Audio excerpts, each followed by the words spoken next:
problem. But I know in America, if you have this kind of hair and you're not black, people say that, oh, you're trying to take away other people's culture, you're trying to copy black people's culture, you're trying to imitate and all that kind of stuff. So I was just wondering. And then to my next question, do you think that when people look at you, they feel like you're not representable, or maybe they might think that you do some stuff and drugs and things like that? Probably. And the reason I say that is, when I'm walking around Chicago, I get a lot of people asking if I smoke weed mostly. Yeah. But yeah, so I do think it comes with a lot of like stereotypes.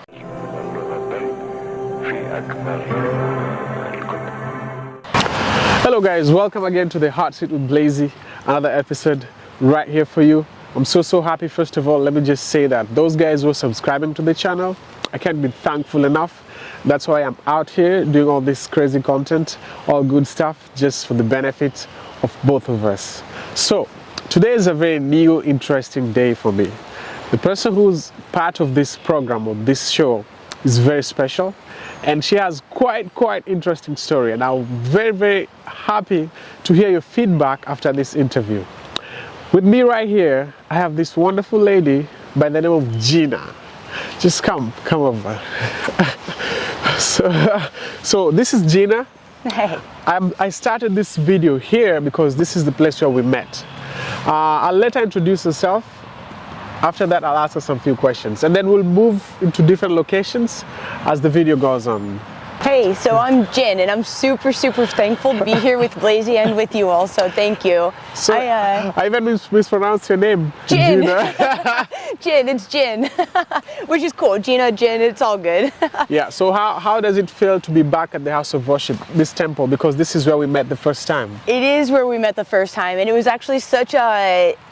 I don't say this lightly, but like it was a powerful experience last time when we did meet. Yeah. And I got the Baha'i scripture, and I couldn't put the book down. Like it was 3 days that I just read all of this information, and then connecting with you afterward, and being back in Chicago, hanging out with you here again. It's like I'm constantly feeling like bigger things are at play in the world, and like this is nothing shy of that, so it's amazing. It's amazing. I think we've only been friends for like a month, right? Is it like a month? Yeah, which is wild because it feels like it's been forever. Like I feel like I know you. Yeah. It's cool. So this is a very special place. Actually, this is where I work too. This is my workplace.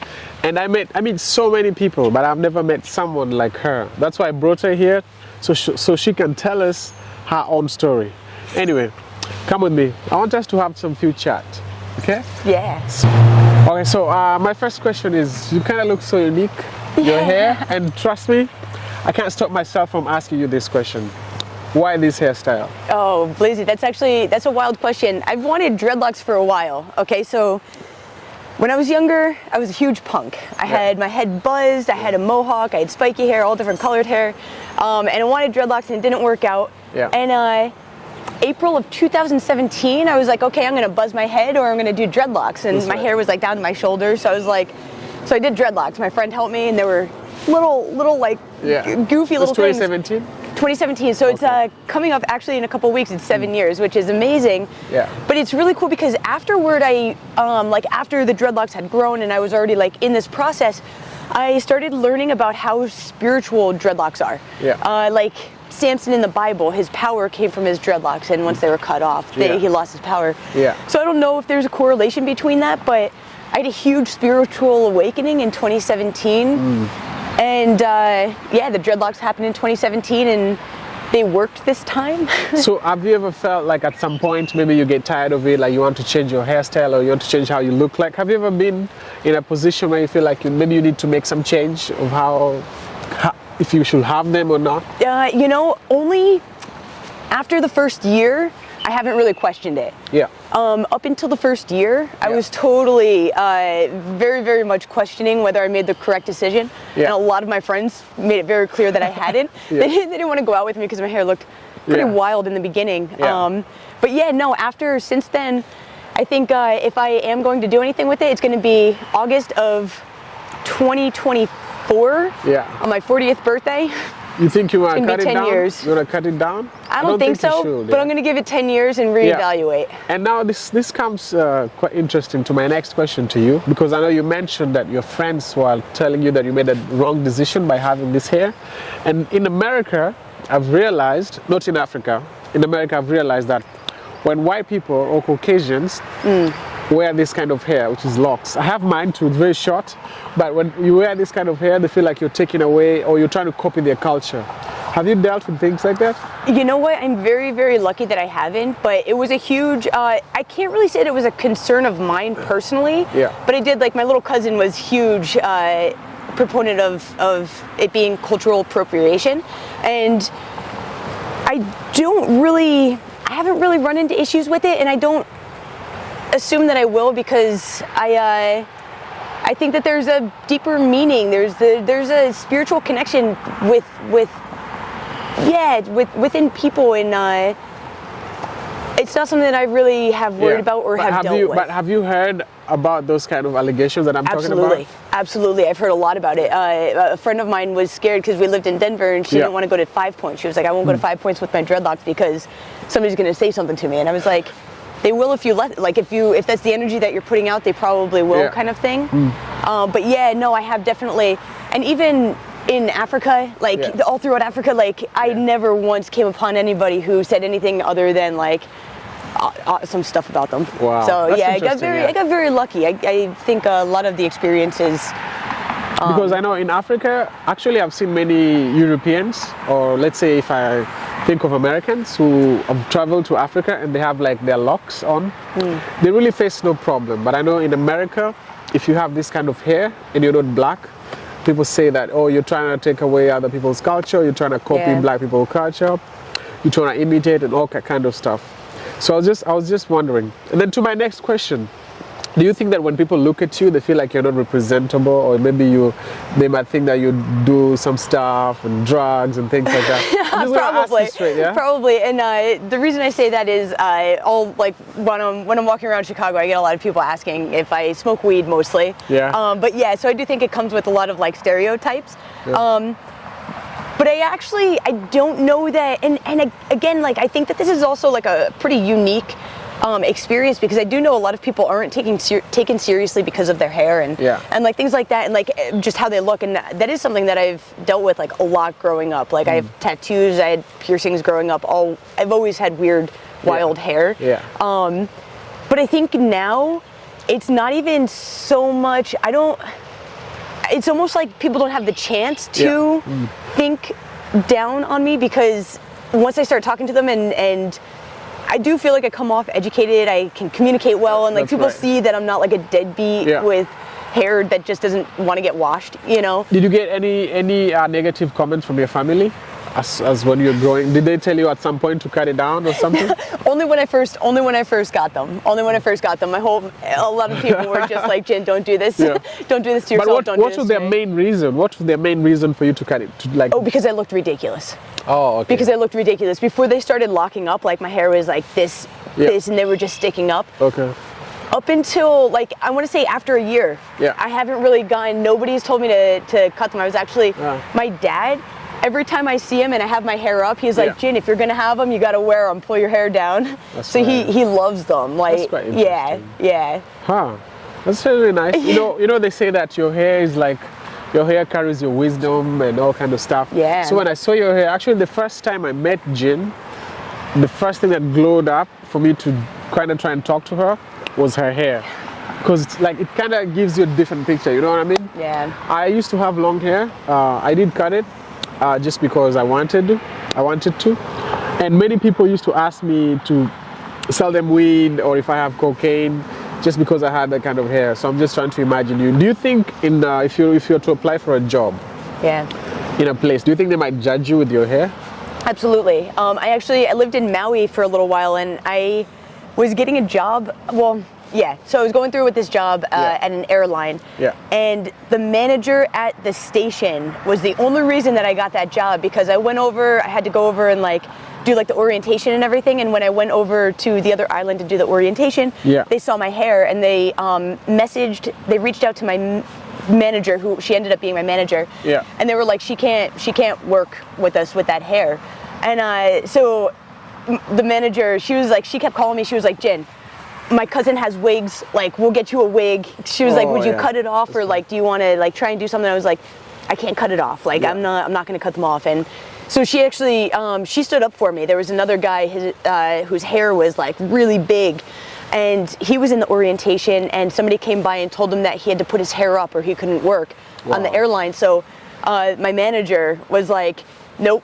She was like, Jen needs to work here. If she puts her hair up, she's working here. If he can work here, she can. So that's quite interesting. Yeah. Because I know for black people, they've had this problem, like stereotype, where if they have longer hair, they might miss some opportunities in the community.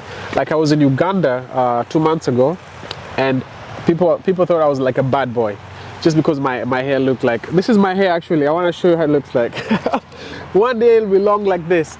But when I was in Uganda, my fellow Africans, they looked at me like a rebel or something like that. Yeah. It's funny that you're white and you still get like discriminated with this kind of hair. Yeah,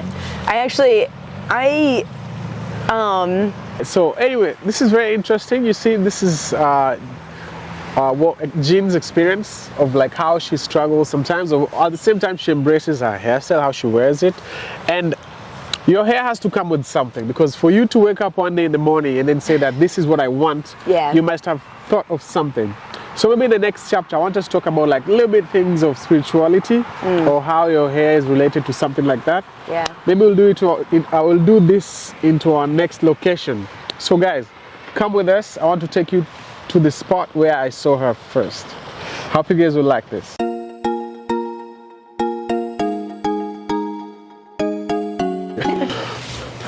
Okay, so this is where I met Jean the first time. I was walking right here and she was walking past me, and I remember just looking at her, and I looked at her eyes. She has very beautiful eyes and she has very nice hair, and I reached out and I said, hey, how are you doing? And the rest is history. So due to that, I want us to talk about spirituality, because this is where I work, and I'm a Baha'i. This is my religion. And come, let's sit down and have a chat. So I want us to talk about spirituality, because as I said, for you to wake up one day and then decide that I want to look like this, regardless of what people talk about, what people comment in the planet about how I look like, I don't care. This is just what I want to do with my life. I know something had prompted you to make that kind of decision. First of all, do you believe in spirituality? Very much so. Can you please explain more? Yes, I absolutely can. And well, it really comes from experience. It's nothing that can really be shown, but I am very protected.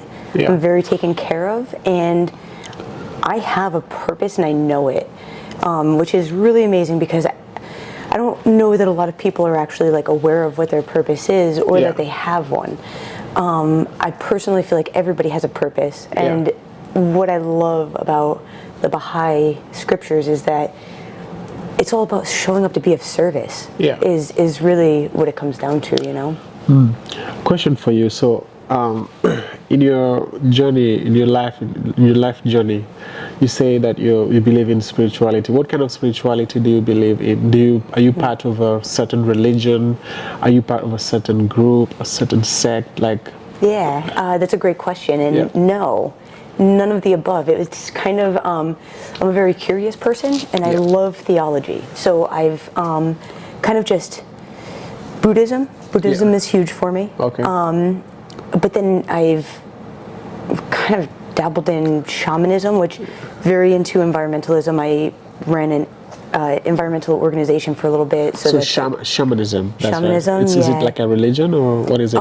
It's like an indigenous, more of like an indigenous culture, religion, practice. So they just focus on protecting the environment? So it's actually, I personally found it's similar to Wiccan, which is another religion that I've kind of studied a little bit, but it's very elemental. It works with the elements: wind, water, earth, and fire. You call in the corners. You work with different spirit animals. And in shamanism, the dream world is huge, and that's a whole realm that I have had a blast learning to explore. I'm not really doing well at it, I wouldn't say, but it's fascinating when you think of the mind as the subconscious and the conscious, or the sleeping and the waking. Yeah. And for some reason, we perceive these as two different, like, operations that our brain takes. When in reality, our waking life is the same as our dreaming. That's right. Yeah, so kind of like using your dreamscape to better understand your waking world. And what are the benefits of like thinking like this? So like, what are the things that you feel like you have been really protected from by following this kind of path? Yeah. Because I know it's very hard for young people these days to think of like spirituality as something that they need in their life, because some people have been they have evidences of like being misused by sects or religions or things like that. What are the benefits you get from being part of all these things you're talking about right now? Being a part of my piece together belief system. Yeah. So really, like, what I gain from it, and this is like, I joke about it, but it's not really so much of a joke, but I have this like invincibility complex. Yeah. Because I know, like I said, like, I know my purpose. I know what I'm here for. Yeah. And I don't really believe that anything can happen to me until, and so like, okay, so that's broad. So let's bring it down to something that everybody can resonate with, right? Money. It's the easiest thing to stress about. Yeah. Right now I am solely living off of my credit cards, and I am not scared one bit. Okay. Because I've been shown beforehand. So can I share a story? Yes, please. So I was running an environmental organization and voluntarily. Yeah. It was just a way that I was showing up to be of service with an international audience. It was a volunteer opportunity. What I gained from it was a huge network of environmental activists and resume, right? Like experience. Yeah. So I got to a similar position that I am in now, where a little bit worse. I was like at the bottom of the barrel then. Yeah. And like literally all of my credit cards maxed out. I had $10 left in my bank. Yeah. And I just had a meltdown. I just started praying. I was like, I feel like I'm here for a big purpose, and I am not taken care of externally right now. Like, I can't show up to do the work that I feel I'm here to do without being supported. That's right. Materially. Blazy, I'm not even kidding. The next day, I got on a call with somebody who I had worked with a couple of years before. He came into money, was looking for a good investment, and overnight I went from absolutely nothing to all of my credit cards paid off. I had a month in Maui, 3 months in Uganda, and then like my whole world just opened up overnight. And it's like, that's been my life though. Like I've gotten so scared. I've been so close to just nothing. That's right. And then it's a miracle. So you believe that the forces of nature take care of you as long as you embrace it? Because I know these days many people are driven with material things. It's like the more money you have, the more cars you have, you need to get like maybe a fake body part for you to fit in the community. And when I look at you, you're just very naturalistic. She's so interesting because she's vegetarian. And when she came to visit my house, she's like, I'm vegetarian.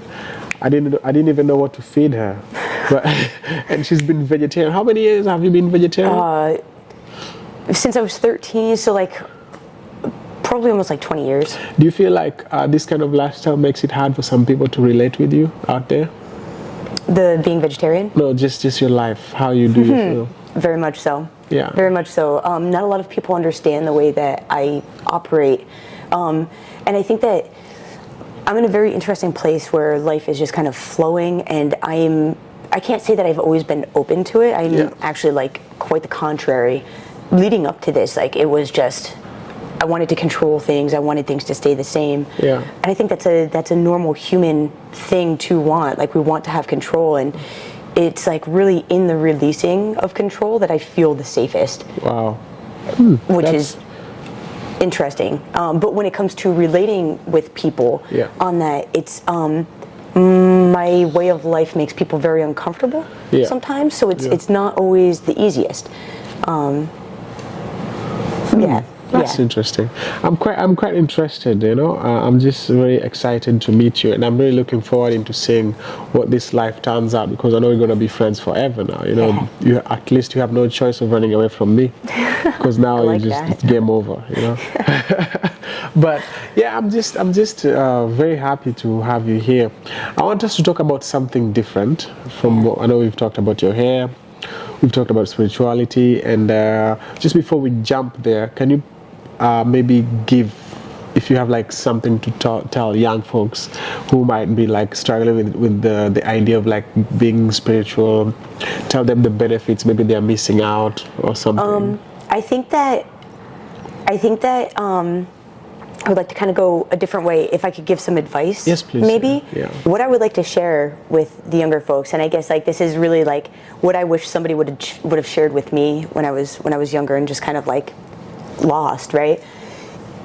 Is that everything is within us. Everything is within us, and we live in a society where everything will try to keep us from learning ourselves, and I truly believe that that's because we are ridiculously powerful, and when we find out how powerful we are as beings, it's almost it's a threat to the systems that we live in, because the structure that we have right now is very much externally focused. It's very much on material wealth and the relationships and stuff like that, and those are very important. Those are important, but nothing is as important as the relationship that you will have with yourself, because the relationship that one builds with themselves is what sets the precedence for every relationship that they have. And what I mean by that is, like, I grew up with very low self-esteem, didn't think much about myself. I was constantly sex, drugs, and rock and roll. Like, anything to fill the void in my life is what I was very interested in. And it's when I started looking inward and finding myself that all of that stuff, like, it wasn't even me having to do anything. It just started shedding. My whole world, actually, before the dreadlocks, we can do my life before the dreadlocks and then my life after the dreadlocks, because they are so vastly different. But it all comes back to knowing yourself, finding yourself, and believing that we are connected to everybody, everything, everything, and that's kind of like where the power lays. That's the advice that I would give, is if you want to focus on one thing that will help better your spiritual journey, the focus has got to be inward. It's got to be... and I think this goes to people who also believe in religion. If it doesn't matter what religion you're from or what kind of spirituality idea you believe in, for me, I always feel like as long as you're trying to work on your inner self, then everything will just fall into place. Can I say something? Yes, please. An experience that I had that rocked me in like not a good way. So I went to Uganda, and religion was a very big part of the culture there. So I started going to church and everything. And when I got back to the States, I was very interested. And I was like, okay, I want to go to church. I want to experience. I just want to check it out. And I happened to go at the perfect time, the perfect speech that they were giving, where he was talking about how loving oneself is the same as hating God. And the reasoning behind that is because if you love yourself, you're taking away from God's creation. Okay, so this is like a religion that I grew up with. I grew up like a complete misfit. What religion was that? Christianity. Okay. Christianity. Is there any sect, just Catholic or what?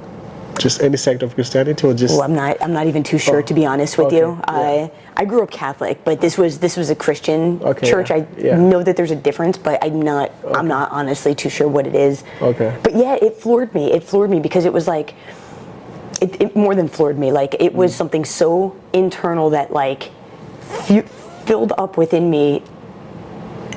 I did not like the words that were being spoken, because it hit me so hard. Like, I grew up Catholic. I went to Catholic school and all of this, and like, it's like I didn't like myself. I didn't like myself. And it's like once I started liking myself is when I really started loving myself, and I saw the divinity within me, which helped me find the divinity within others and everything. That's right. And it was like a very clear representation of why I may not have looked at myself to begin with, because I was told that loving myself was hating God, and that is so not okay in my mind. Wow.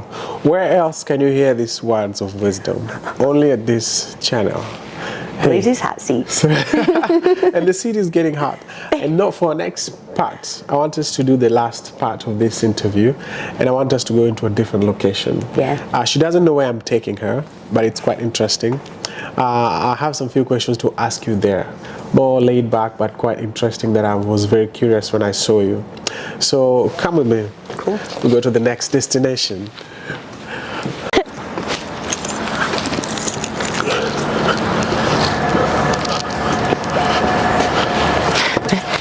Such a gentleman, Blazy. Welcome, you're my guest here today, you know?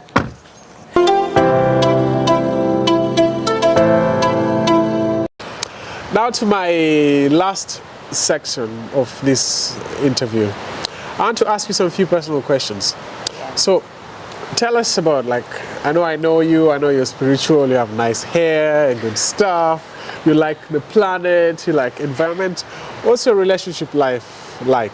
That's we're getting that personal. You didn't expect that. No, you don't need to share a lot, actually. Maybe you can just start it, and then, like, so you can explain it in a way that it helps someone else out there more than you telling us what you're doing. Yeah, no, well, I kind of like that, because there's also like a spiritual element to that for me as well.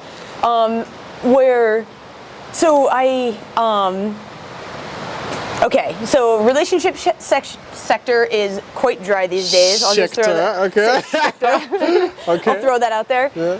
But it's amazing because, so over the past few years, I've gotten very much into my energy and how it works and everything. And so I am actually 4 years celibate, actually. 2 years intentionally celibate. 4 years just kind of happened, but and it's not for any reason other than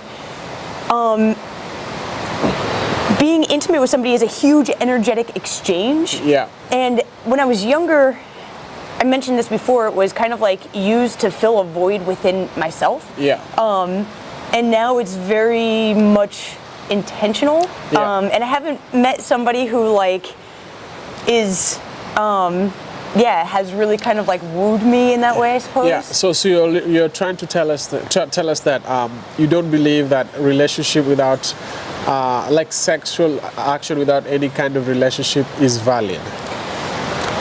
Maybe there's a place for it. Yeah. Maybe there is. For me personally, in this part of my journey, I just having sexual relations with somebody is not going to do anything for me. Yeah. And I don't actually think that I'd even be able to, like, if I'm not actually interested in the person and like their soul and what they are about, I'm not sexually attracted to them. That's right, and I think that's what people are missing, because these days people just focus on the physical part of relationship, which is like mostly, let's say, if you're beautiful or what kind of body do you have, but they forget that the inner side of them also is like part of their sexuality. Yeah. So I'm quite interested. I'm quite surprised that you just have this strong energy, and you decided 4 years celibacy, straight. Wait, you know what? And it kind of like, it went from the time I was like 15, so I'm 36 now. So from 15 to 33, 32.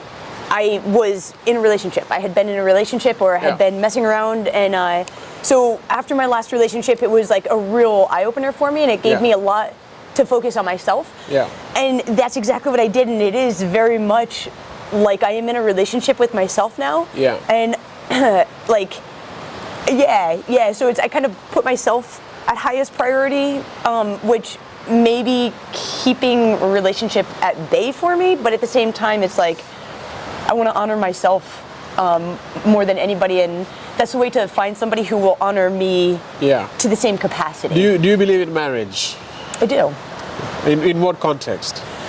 Well, okay, so this is also interesting because I'm lesbian, so it's a little bit. I mean, I guess nowadays it's not so much different. There are a lot of places that gay people can get married. Yeah. I guess like marriage is very interesting for me because I have it's almost like a 10-year rule, and I don't know that this is still applicable. This was more when I was in relationships that like I didn't really see going anywhere. Maybe that was like my blockade. It was like, oh, 10 years and like maybe you'll get a proposal kind of thing. Yeah. But I feel like if I'm going to be married to somebody, it's going to be like it's not something that can be taken lightly. So it would have to make sure, and that's where back in the day I had a 10-year rule because it was like 10 years is a blip in time, and if I'm going to be with somebody, I'm going to be with them forever. And 10 years will show me that that's okay. So you mean that you want to date them for 10 years first? Yeah. Wow. Know them, make sure that we're compatible, make sure that... And I guess like I say that marriage, like I believe in marriage, at the same time, like it's not something that I've ever seeked out. Yeah. It's more been like partners of mine who have been wanting, like talking about marriage and stuff. And I'm just like, yeah, of course, you know. What's the longest relationship you've ever been in? 5 years. 5 years, that's 5 good. years. Yeah. And what are the main challenges you think you really learned from that relationship? From that 5-year relationship? At least, yeah. What are like some challenges that you think if they were addressed, they could have saved the relationship? Nothing. Nothing. I wasn't meant to be in that relationship for nearly as long as I was. Yeah. And so this is like, it's interesting because that was like a pre-dread gin relationship. That's right. And that was actually, that relationship was everything about that point in my life. Can I share a story real quick? Please, so, and this has to do with like, right around like the dreadlocks and everything. Everything started going so quickly. So I was, February of 2017. Yeah. I went to Puerto Rico. Yeah. My brother was living out there, and I needed a break. I was working at a corporate solar company, making really good money, had a beautiful apartment, had a relationship 5 years, had a brand new car. I hated it all. I hated it so much. And but okay, so that was like in February. I went to Puerto Rico, and I was on ADHD medicine, so Adderall. Yeah. For years growing up, and during that trip, I got off of Adderall. I wasn't able to fill my prescription, so I was like, you know what, I'm getting off of it. And it was like so quickly after that. So that was in February. By April, I had started the dreadlocks. By the end of August, I had quit my job, left my relationship, got rid of my car, and moved to Maui. I went and I lived in a 1-bedroom apartment with 4 adults and worked at a farmer's market for like $8 an hour. And it was all like, what I learned from that period of my time, to kind of like wrap it back around to the question, is what I did not want out of life. Yeah. I was sold a dream that wasn't for me. And I think a lot of people can relate to that. Like I was told that I want the relationship, I want a nice car, I want a good paying job. And I had all of it, and it was like, there's no purpose behind this. There's no purpose for what I'm doing, and I gave it up and started a new life. Wow. I'm quite happy. This is an interesting story. Yeah. I didn't expect it to turn out like this. But anyway. Got plenty more where that came from. I know, but this is awesome. Very cool. I think we're going to have a part 2 of something. Yeah. Cool. For sure. This was very nice. Me, myself, I was able to learn a lot. And I think I've also made even our friendship so strong. Yeah. Because I look at you as my sister, more of like just a friend, you know what I mean?